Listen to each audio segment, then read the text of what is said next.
New York کی شہری حکومت نے مقتول سیاہ فہم امریکی شہری جارج فلائیڈ کے قتل کے خلاف سراپا احتجاج مظاہرین کی طرف سے عدالت میں دائر مقدمے میں مجوزہ تصفیے پر اتفاق کر لیا ہے۔ نیو یارک سٹی کی انتظامیہ مظاہروں میں شریک ہر فرد کو $21,500 بطور زر تلافی ادا کرنے پر رضامند ہو گئی ہے۔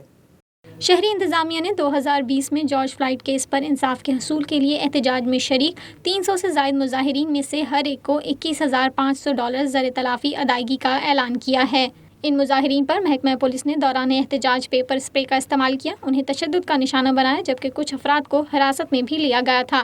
یہ مجوزہ تصفیہ 4 جون 2020 کو ماؤنٹ ہیون کے احتجاج میں شریک مظاہرین کی جانب سے مینہٹن کی عدالت میں دائر مقدمے میں پیش کیا گیا تھا۔ مجوزہ تصفیے کے مطابق حراست میں لیے گئے ایسے مظاہرین جنہیں غیر قانونی طور پر پولیس افسران نے جرائم کا مرتکب قرار دیا تھا، اضافی طور پر $2,500 ادا کیے جائیں گے۔